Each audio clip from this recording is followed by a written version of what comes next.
Muchas gracias.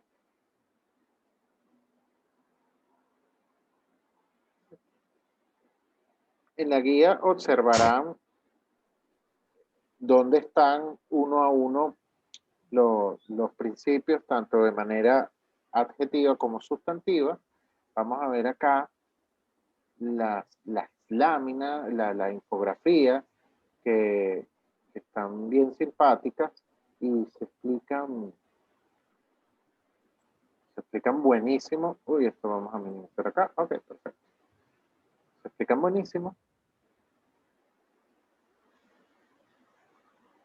Y tenemos que en los principios inspiradores del derecho procesal laboral hablamos del tema de la autonomía y la especialidad, previsto en la disposición transitoria cuarta, numeral cuarto, que se creará dentro del año, esa ley orgánica procesal del trabajo que garantiza el funcionamiento de una jurisdicción laboral autónoma y especializada. Hablamos que esa autonomía y esa especialización deviene de que el funcionario laboral conozca con título profesional, tenga la especialización en derecho procesal del trabajo, en derecho procesal o preferiblemente en derecho del trabajo.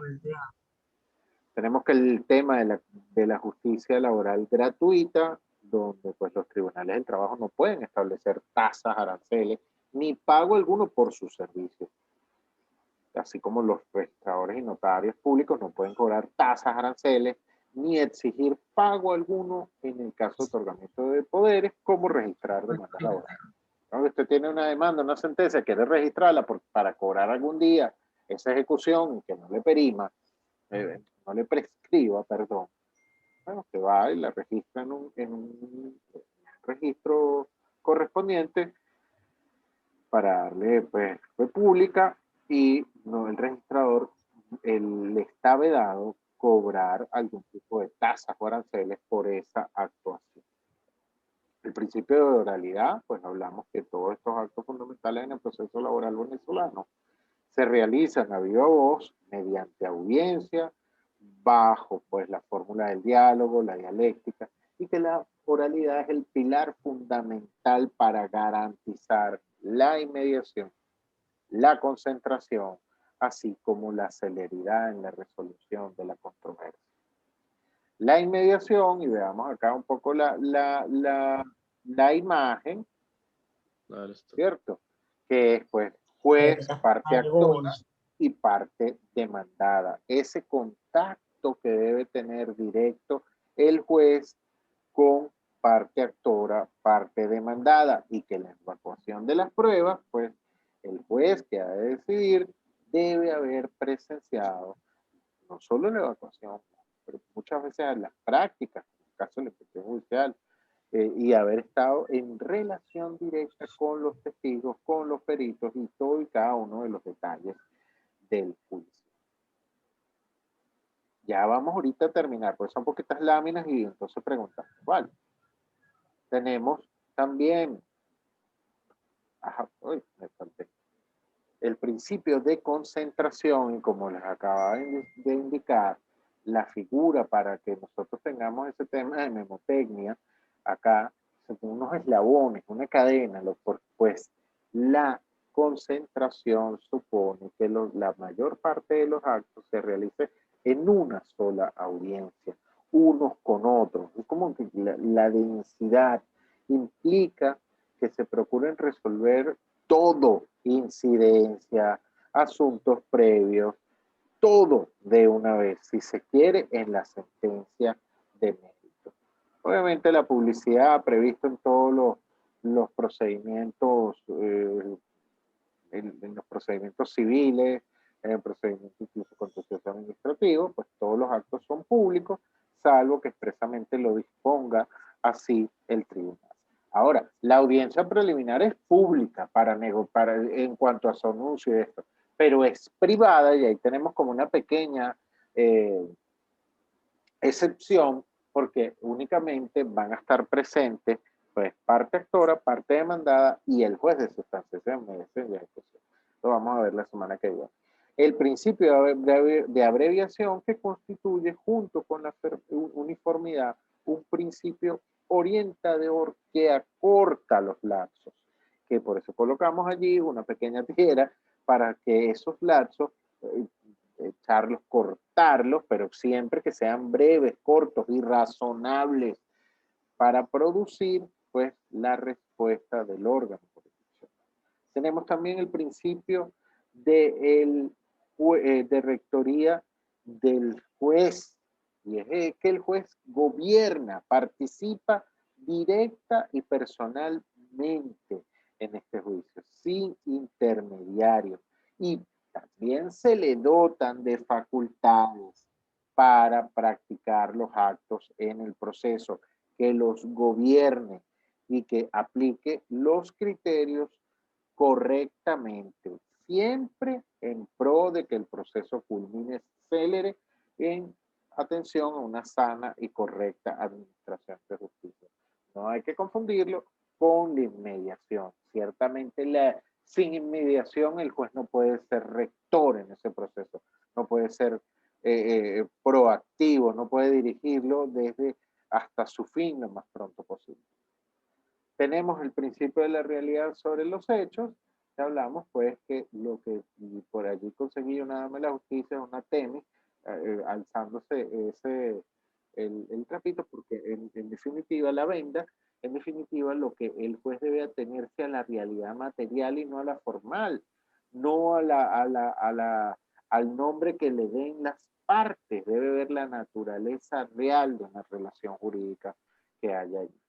El tema de la norma más favorable implica pues que cuando existan dudas razonables acerca de la aplicación o la interpretación de una norma legal o colisión entre varias de ellas aplicables a un mismo caso, se aplicará la que más favorezca al trabajador.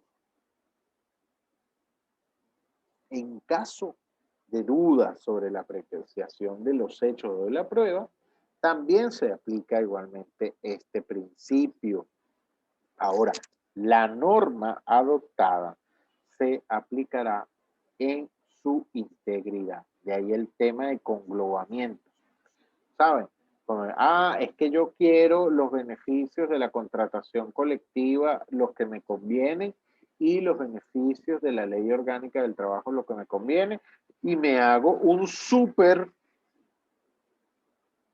escala de beneficios con dos cuerpos normativos. No. En su integridad, el que más le conviene es tal. Así que ese es el que se va a aplicar en su totalidad.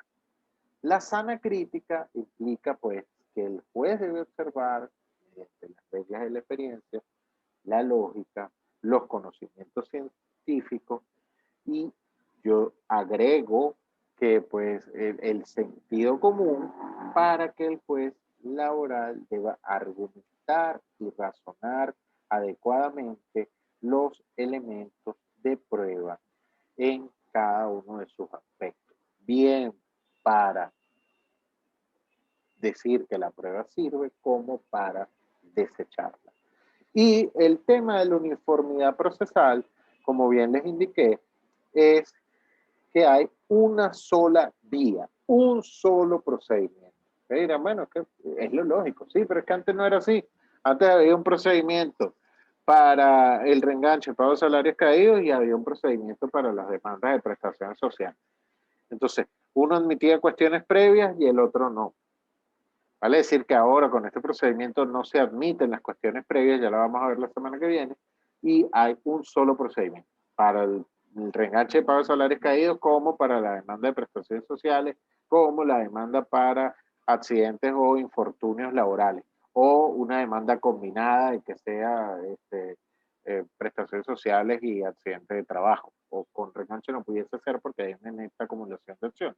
Ahora, y también, si es yo lo que está reclamando el señor es el beneficio de la jubilación, también tiene que ser mediante un solo procedimiento.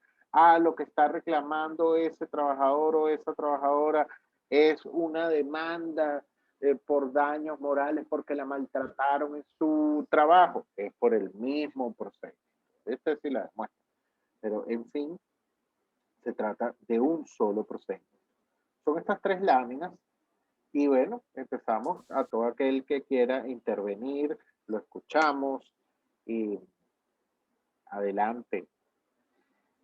Soy todo oídos para sus dudas, aportes, qué les ha parecido hasta ahorita.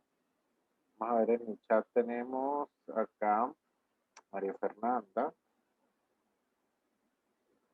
La base de ser profesor como profesor. Exacto, fíjate, precisamente, qué buena y oportuna tu pregunta.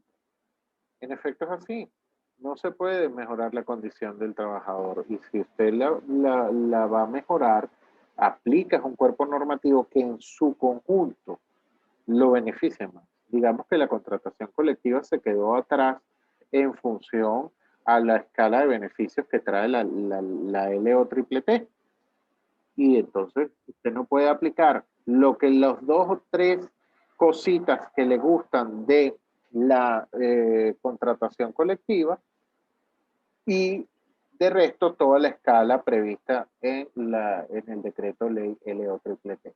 Aplica el que más conviene en su totalidad.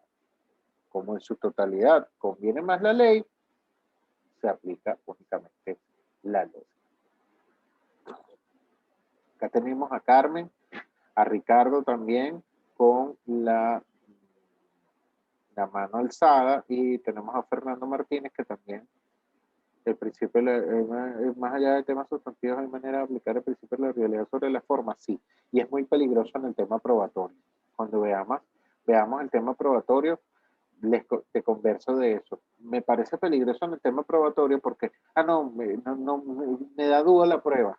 Y simplemente yo creo que entonces le voy a dar la razón a la prueba al trabajador. Me da duda la exhibición de documentos. Entonces, bueno, porque le favorece al trabajador o la desecho. Entonces, ya va. Ahí es cuando vimos en la infografía que la duda debe ser razonable. Debe ser razonable. Y esa razonabilidad debe justificarla el juez. Dice Michele Tarufo, de hecho, en el libro de la sentencia civil, que no se trata de la motivación, que sea la motivación sobre las motivaciones, la motivación de la motivación, trabalengua. Pero es que motiva adecuadamente la prueba por qué dio la duda y por qué entonces hace uso del principio. Hacer uso del principio es como aquel cuadrito, en caso de emergencia, rompa el vidrio. Ahí es cuando usted va a aplicar ese principio. Entonces tenemos a Carmen y a Ricardo, los escucho, abran el micrófono porque si no me caen. Disculpe.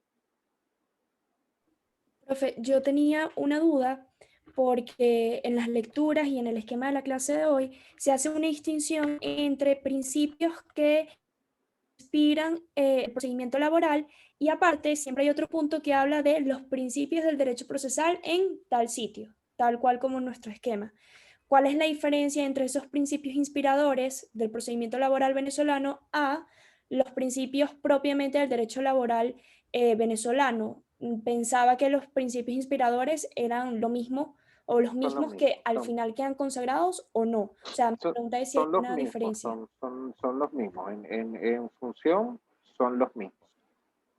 Ahí tienes Ok. principios del derecho laboral previstos de manera sustantiva como adjetivos. Ahora, no están todos los principios sustantivos previstos dentro de la fase laboral, pero hay ciertos principios que como que se repiten, entonces obviamente inspiran a lo que es el ordenamiento jurídico procesal laboral, como el principio de la norma más favorable, digamos, que procesalmente es peligrosa, debe ser bien aplicada de una manera sana por el juez. No es un principio que se le debe echar mano por flojera, sino que tiene que ser muy razonable. Entonces de ahí que ese principio consagrado en el derecho laboral toda la vida vino a inspirar esa parte, ese núcleo de humanismo procesal y justicia social en lo que son las leyes procesales laborales.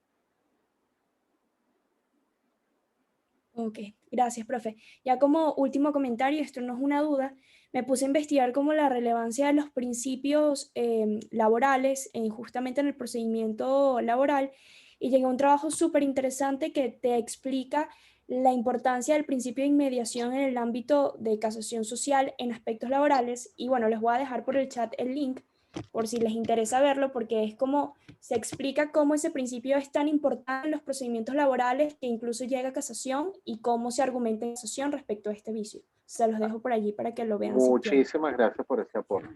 ¿Sabe que el principio de inmediación es tan, es como cuando la esposa usted es el que quien lidia con el muchachito, tú no eres el que está con él, y por eso es que está desesperado? Bueno, así pudiese entenderlo.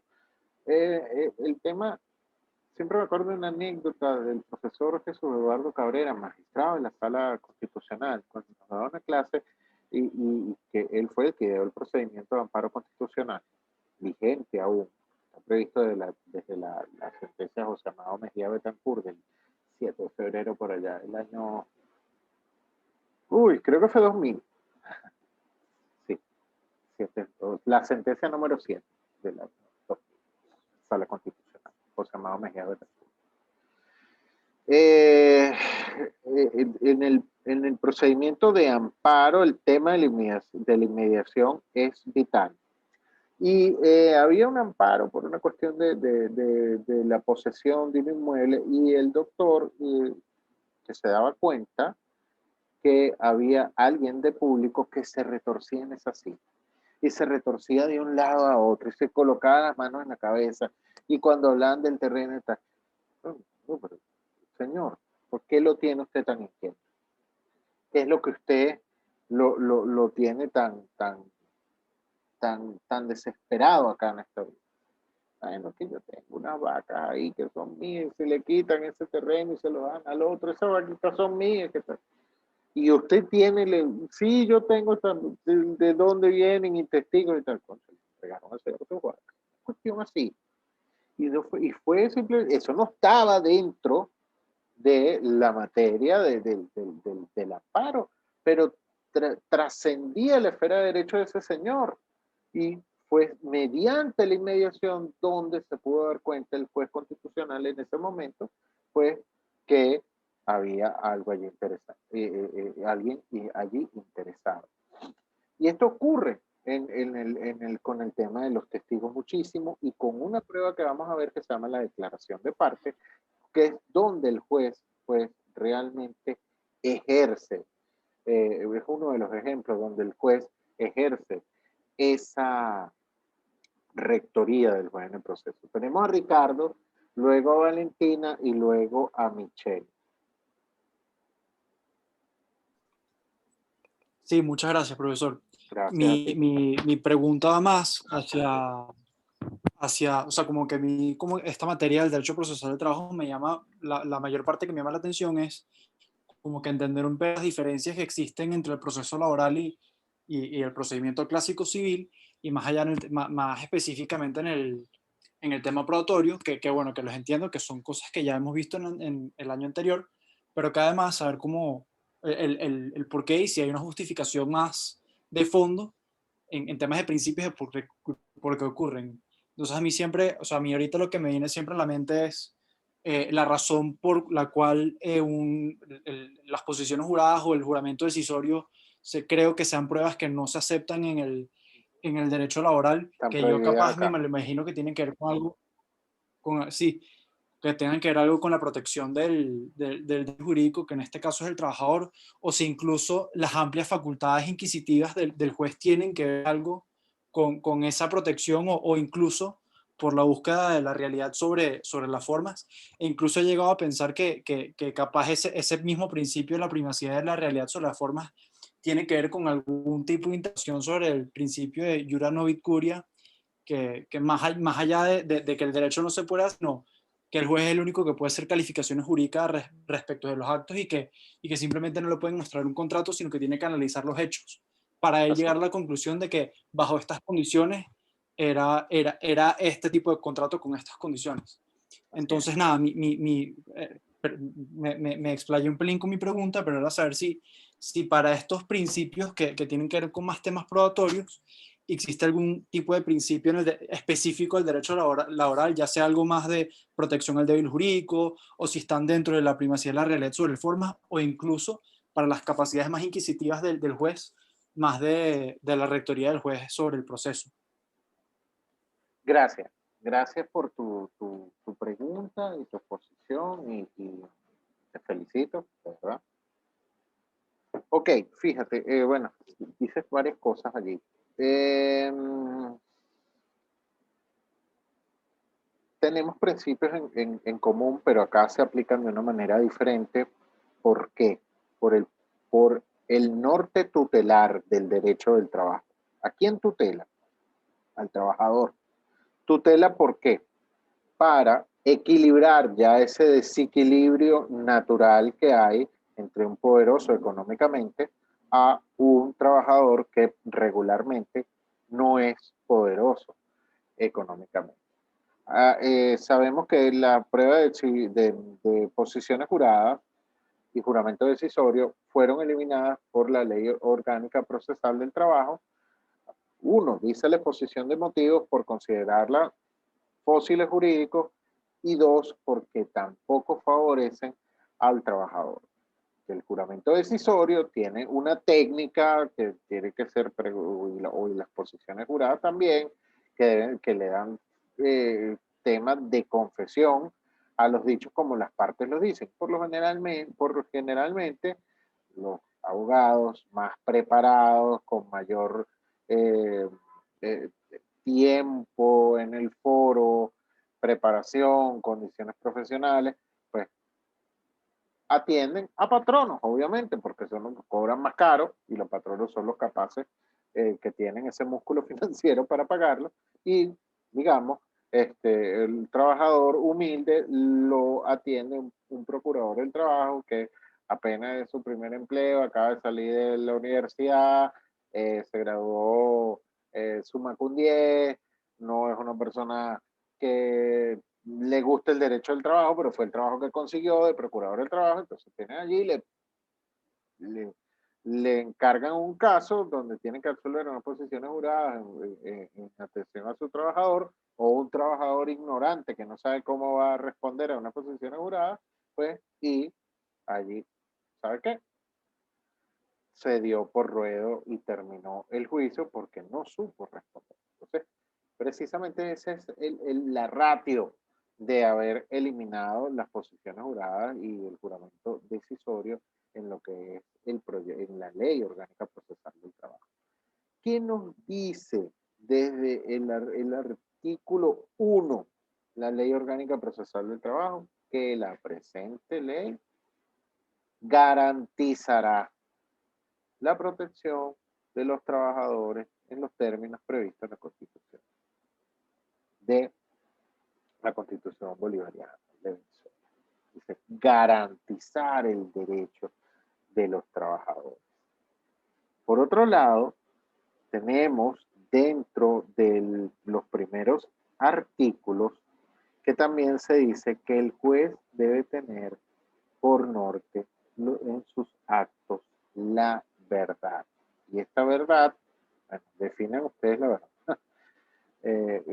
La verdad dice que es bueno, ¿no? Que es lo que realmente ocurrió. Y entonces allí, cuando usted acuña ese entorno social a este derecho procesal del trabajo, del principio, si bien guarda relación con los principios procesalmente aceptados en materia civil, que ahora bajo una óptica de humanismo procesal se han atemperado. ¿Atemperado por qué? Para que el proceso sea la realización de la justicia y no el proceso sea una cosa abstracta que no resuelva nada. Lo que se entiende es que resuelva el problema bajo formas simples y flexibles. Entonces, quiere decir que, en efecto, se apliquen principios que son primos, pero que no son los mismos. Principios que pueden ser hermanos, pero piensan diferente. ¿Por qué? Por el tema, pues, en que el juez del trabajo debe garantizar, pues, la protección de los trabajadores en los términos previstos en nuestra Constitución. Pero repito, esto no es darle la razón porque sí al trabajador. Del trabajador hay que darle todo lo que pide porque es el pobre trabajador. No, no, no es así. Trate de buscar el equilibrio dentro del desequilibrio propio que ya existe económicamente y se trata de equilibrar con otro desequilibrio procesal. No sé si me explico. Tenemos entonces a Valentina y luego Michelle. Sí, profe, mi pregunta es un poco más por curiosidad, pero Chévere, no hay a nivel pregunta. a nivel de derecho comparado, y yo creo que específicamente más en Latinoamérica, que es el civil law, conjunto con Europa, el derecho laboral también está guiado por normas como la norma más favorable o el principio de la realidad sobre las formas. O sea, Siempre. existen esos mismos principios también a nivel Sí, laboral sí, en siempre, sí, o es hay un algo de estándar, nosotros. hay un estándar, hay un estándar, hay un estándar. El principio de la realidad sobre la forma laboralmente es un estándar internacional. Tan estándar es que ustedes se van a meter en ILO, en la biblioteca de ILO, que la OIT, International Labour Organization, y allí pues van a ver estudios cómo son aplicados estos principios, como el principio de la realidad sobre la forma, en distintas partes del mundo, pero siempre se aplica. Ahora, y lo acaba de decir Ricardo, el juez conoce el derecho, y aquí siempre me acuerdo al profesor que hasta hace poco nuestro decano, el doctor Januzzi, que dice, sí, el juez conoce el derecho, pero nunca está mal recordárselo, ¿no? Para que aplique adecuadamente, tiene que conocer el derecho en cada país. O sea, no es que usted va a aplicar, porque si este principio es estándar y yo me lo sé de a diestra y siniestra en Venezuela, lo voy a ir a aplicar en otra legislación. Entonces, y eso también lo indica Calamandrei en el elogio de los jueces, cuando dice que el jura novi curiam, que el juez conoce el derecho, no es nada sin el mores novet curia, creo que es algo así, que es donde ese derecho, donde esas normas jurídicas conviven con la relación, con las personas. Y también la época. Se puede buscar a Juan Marshall del año de la Tananana y traerlo a Venezuela a dictar justicia acá y hacerle toda una inducción de nuestro ordenamiento jurídico, pero fue una persona que vivió hace 2 siglos, qué sé yo, y no va a tener la misma facilidad para aplicar el principio de Jura Novi Curia o el principio de la realidad sobre la forma en el caso de los riders o del delivery. Bueno, en su tiempo no existía, ¿sabes? Es muy especial en cada caso y muy actual. Estoy seguro que si, bueno, ya ustedes mañana ustedes llegan a ser jueces, obviamente serán mucho mejores jueces de los que ya pasaron. ¿Por qué? Porque ya vienen todo con un bagaje muy nuevo, muy innovador, que no tuvieron incluso que romper una serie de paradigmas que en tiempos pasados tuvieron que romperse. Y esto lo vamos a ver incluso la semana que viene con el tema de las notificaciones. Ajá. Michelle, gracias Valentina por tu pregunta. Sí, profe, mi pregunta tal vez está un poco orientada a lo que está hablando Ricardo, específicamente con el tema de principios probatorios que nosotros los veamos como innovadores frente a los conocimientos que ya podemos tener, por ejemplo, en procesos civiles y demás. Esto lo pregunto porque en una clase práctica que nosotros estamos viendo ahorita en 10º semestre, comenzamos a conversar sobre algunos aspectos relevantes que va a tener el nuevo proyecto de código de proceso civil, algo así que están como, o sea que pronto se va a convertir en ley como tal. Y uno de esos aspectos era relativo a la materia laboral y me llamó muchísimo la atención porque realmente, si bien nosotros tenemos conocimientos en materia laboral, ya ahorita estamos viendo y profundizando toda la parte adjetiva. Y esto era que existe en materia laboral una especie de carga dinámica de la prueba. Es decir, que el juez puede establecer por sí mismo quién prueba. O sea, más allá de que evidentemente sabemos que todo lo relativo en procesos laborales siempre tiende a probar el patrono, es así, pero no desconocía totalmente que el juez podía de la nada y en términos coloquiales darle un arranque y decir sencillamente quién podía probar. Entonces mi pregunta es, ¿eso es realmente así o lo que estábamos hablando nosotros respecto a ese nuevo proyecto es algo distinto? Bueno, mira, el tema de laboral, la carga de la prueba en materia laboral la vamos a ver cuando veamos la contestación, cuando estemos en el tema de las pruebas. Adelantarte algo ahorita, los voy a confundir mucho. El tema de la carga dinámica de la prueba es un temazo, a mí me gusta mucho. Se explica muy fácil. El tema de la carga dinámica de la prueba se explica como el que está en mejor relación con la prueba es el elegido a que debe demostrar el hecho. Porque al final lo que se prueba en un procedimiento es las afirmaciones de hecho. Las afirmaciones de hecho que se supone que son los hechos ocurridos en el pasado, ¿cierto? Entonces, ahora, si yo estoy en una posición probatoria más ventajosa que mi contraria, entonces el juez elige que usted es el quien debe demostrar ese hecho. Eso es lo que explica tentativamente la doctrina de la carga de la prueba. Interesante, pero es peligrosa porque necesita un juez o jueces muy, muy, muy preparados. La carga de la prueba laboral se distribuye por fórmulas que ya vamos a ver. Te invito y los invito a todos que se vayan leyendo el artículo 135. Ya vamos a ver unas sentencias en relación a eso. Y el tema de la carga de la prueba, bueno, buenísimo. Eso es uno de los temas que más me apasiona. De hecho, ahorita estoy leyendo esto de Jordi Neva-Fenol, que se llama Contra la carga de la prueba, y habla sobre la carga dinámica, la carga objetiva, la carga subjetiva y el tema de la libre valoración y la carga estática de la prueba y todo esto. Obviamente en materia laboral no es estática y tampoco, pero hay algunas cosas que tiene que demostrar usted y otras cosas tiene que demostrar el otro. Y es lógico, porque, por ejemplo, o sea, ¿quién va regularmente a demostrar el salario? Regularmente. Esto es el patrono. ¿Quién conserva? ¿Quién guarda todos los recibos? ¿Quién está obligado por ley a guardar todos los recibos? El patrono. Entonces, wow, demuéstrelo usted, patrón. ¿Sabe? Pero ya eso lo vamos a ver más adelante. Me encanta tu pregunta, Michelle. Esto es algo que lo vamos a pensar muchísimo. Me gusta este grupo y tienen un buen nivel y son curiosos, lo cual también es bueno.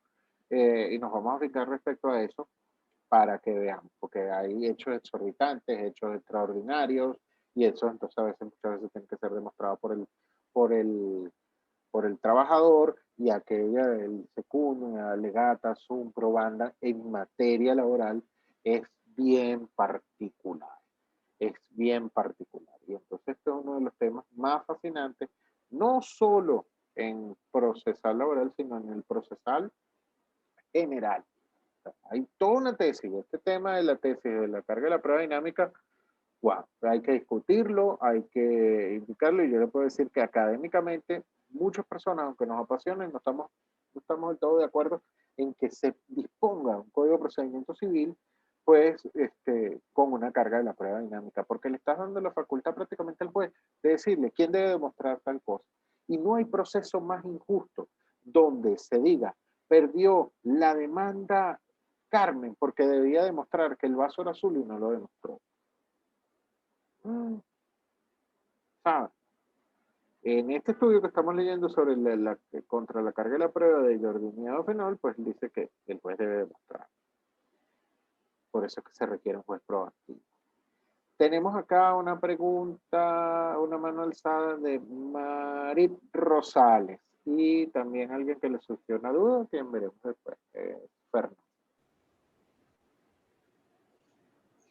Hola, profesor. Sí, bueno, como hemos venido hablando, o sea, no podía dejar de pensar a medida que íbamos conversando sobre los principios con los principios del derecho civil específicamente, porque estábamos viendo una materia que se llama prácticas. Sin embargo, en esa materia nos decían que también existía, bueno, el principio de gratuidad y que en principio, bueno, ninguna persona debería pagar por nada en el proceso y que a los alguaciles simplemente ellos con una compulsa deberían trasladarse. Sin embargo, he visto que en la práctica los alguaciles no hacen esto si no se pagan unos emolumentos. Entonces, quería saber si en el proceso laboral, aun cuando existe este principio de gratuidad y se supone que este principio aplica para el curso del procedimiento, también existen situaciones así como las que ocurren en el derecho civil u opera de otra forma. Ya no hay emolumentos porque la Constitución los quitó todo. Antes en Pajarito, en el piso 13, se pagaban esos aranceles y tasas. Ahora, otra cosa es que te digan, doctor, para los frescos, es otra cosa. Y eso ocurre. Nuestros funcionarios están mal pagados y si usted quiere practicar la notificación o la citación mañana, dudo que eso no tenga un costo o algún tipo de colaboración.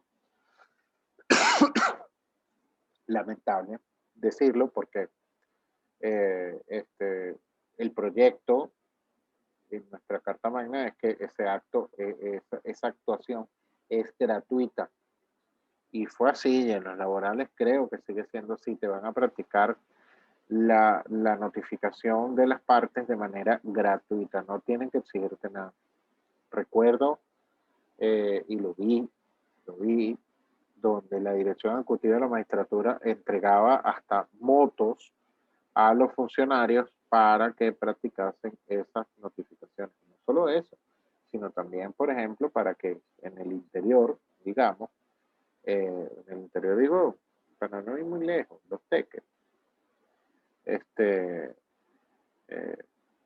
una sentencia ya que se recurría en casación o en control de legalidad, como bien ustedes saben, tienen que traerla al Tribunal Supremo de Justicia acá en Caracas. Y el alguacil del tribunal con su moto, pues tiene que hacer sus sobres correspondientes, sus guías y venir y traerlo gratuitamente. Ahora, estoy muy seguro que capaz te hacen el expediente y te lo dejan ahí tirado, no digo los textos, cualquier otra circunscripción judicial. En un sobre y si no hay colaboración, pues olvídalo, no te van a enviar el expediente. Te van a pedir, bueno, mire, es que no hay moto, no hay carro, no hay quien lo lleve, así de sencillo. Entonces, bueno, tiene que dame la cola a DHL, a Deutsche Post y no pagar el correo privado y obviamente allí hacerle una colaboración entonces al algo así. Lamentable, pero eso es una realidad. Pero en efecto, eso es gratuito. Ya desde la Constitución del 99 ni en los procesos civiles se pagaban tasas y aranceles. Lo eliminó la Constitución. Había una oficina y se pagaba, había un banco industrial de Venezuela. Se nos va a acabar el tiempo si alguien más quiere intervenir. Yo quería hacer una pregunta. Sí, Que me surgió la duda en el tema de la carga dinámica de la prueba. Fernando ¿No sería lógico Martínez. que entonces, si se va a aplicar la carga dinámica de la prueba, sí. Ajá. ¿No sería lógico que se haga por una sentencia interlocutoria? Es decir, que no se espere a que termine el juicio para que te digan, ok, esto es lo que tú tienes que probar. Pero es peligrosísimo, ¿sabes? Porque un establecimiento allí, entonces tú le vas a decir al juez también la parte que no le gusta, qué prueba le endilgaron, probablemente te apele de eso. O diga, o lo